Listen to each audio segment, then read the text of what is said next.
टूनी चिड़िया किचन में खाना बना रही थी कि तभी उसके सास किचन में आकर उससे कहती है, अरे बहू बेटा क्या बना रही हो? कुछ अच्छा बना लो, पूरी, कुछ आलू की सब्जी, ऐसा कुछ बना लेना। जी मम्मी जी, मैं भी तो चाय बना रही हूँ, पर आपके लिए वो कल वाले पालक पनीर वाली सब्जी पड़ी है फ्रिज में। देख बेटा बहू, मुझसे यह पनीर वनीर एक ही बार खाया जाता है। तू ये चाहती है कि मैं एक सब्जी को 3 बार खा लूं? नहीं नहीं बहू, ऐसा मुझसे नहीं होगा। ठीक है मम्मा, मैं आपके लिए आलू की सब्जी बना दूंगी। आज जिसको पनीर की सब्जी खानी है वो खा लेगा।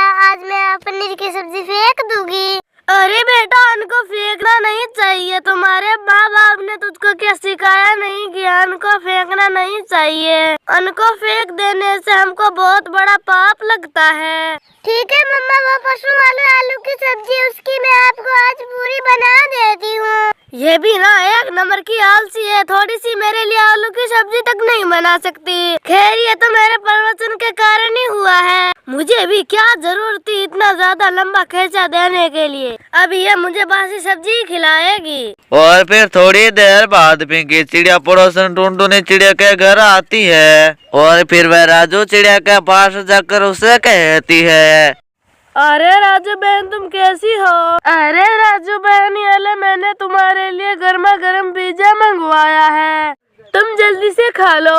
अरे पिंकी बहन, तुम मेरी दिल की बातों को समझते हो क्या? देख तू, अभी मैंने मेरी बहू को कहा था कि तू मेरे लिए आलू मटर की सब्जी बना दो, और तुम पिज्जा लेकर आ गई। मुझे पिज्जा का बहुत शौक है, मैं तेरे लिए इतना तो कर ही सकती हूँ। इतना कहकर पिंकी तो वहाँ से चली जाती है और फिर राजू चिड़िया जल्दी से वह पिज्जा खा जाती है। और फिर वहाँ पर राजू चिड़िया की बहू टुनटुनी चिड़िया चाय लेकर आ जाती है। माँ जी, आप चाय नहीं पियोगी क्या? अगर आपको इतनी भूख लगी तो आप क्या मुझसे नहीं कह सकते थे? अरे बेटा, पिंकी चिड़िया बहुत ही अच्छा खाना बनाती है, वे भी तो खाना ही है, और यहाँ पर गरम सब्जी खा रही हूँ। एक बार माँ जी के मन में ये भी सवाल नहीं आया कि बहू को भी पूछ लूं। अब तो गर्मा गर्म खाना खा लिया, फिर शाम को कहेगी कि मुझे भी गर्मा गर्म खाना खाना है। और जो 10 दिन से खाना रखवा रही है वो मुझे खिलाती, आज मैं उनको फेंक ही दूंगी। अरे अब खड़ी खड़ी यहाँ क्या कर रही है? जल्दी जाकर घर के कामों में ध्यान दे। अब तू अकेले अपने लिए खाना क्या ही बनाएगी? वो पशु वाली आलू मटर की सब्जी वो तुम भी खा लेना, कई तरह की सब्जी है उसमें, तुम भी कुछ सब्जी खा लेना।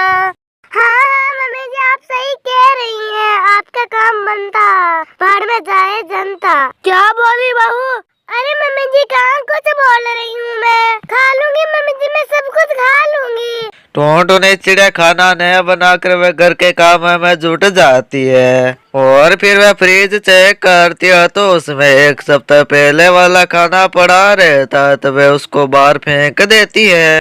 अरे कल मैंने वासुन वाली सब्जी क्या खा ली? अरे मैं तो सबसे वासुन के चक्कर लगा रही हूँ। अच्छा हो मैंने उसको फेंक दिया, वरना फ्रिज में बहुत ही गंदी बदबू आने लग जाती। अब मैं फटाफट माँ जी के लिए भोजन बना देती हूँ। टुनटुनी चिड़िया से बातें कर ही रही थी कि तभी उसकी सास वहाँ पर आ जाती है। बहू, तुमने तो खा लिया होगा, अब जल्दी से मेरे लिए दाल रोटी बना दो। मैंने सब्जी पूरी सुबह खाई थी, वो अब बची है, तुम मेरे लिए दाल चावल ही बना दो। दाल चावल वैसे भी हल्का खाना है। पर मम्मी जी, मैंने फ्रिज में पिछला वाला खाना तो फेंक दिया। क्या तुमने फ्रिज में रखा हुआ खाना फेंक दिया? अरे तुम्हें पता भी है दाल चावल आटा सब कितना महंगा है। माँ जी, पर सारा खाना वासी हो गया था, उसे मैं ही खा रही थी। आप उस खाने को खाती तो है नहीं, ऊपर से उसको फ्रिज में रखवा देती है। अरे आपको पता भी है कि बासी खाने से कितनी बीमारियां पैदा होती है। हे भगवान, ये तू क्या कह रही है बहू? ऐसा कुछ नहीं होता है। मैं तो अपने जमाने में बहुत ज्यादा बासी खाना खाती थी, और तू जब से मेरे घर में आई है तब से नुकसान ही नुकसान करवा रही है। तुमने एक बार मुझसे पूछा कि बासी खाने का क्या करना है?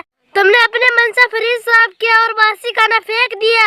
माँ जी, उससे मेरी तबीयत खराब हो गई थी, वैसे भी बासी खाना नहीं खाना चाहिए। बोल तो ऐसे रही है कि तेरा बाप तुझे हमेशा गर्मा गर्म खाना खिलाता था। माँ जी, आपको कहना है जो कहना, पर मेरे पिताजी पर जाने की कोई जरूरत अगर दोस्तों आपको इस कहानी का अगला पार्ट देखना हो तो तब तक हमारे चैनल को सब्सक्राइब करके रखना और इस वीडियो को लाइक करें।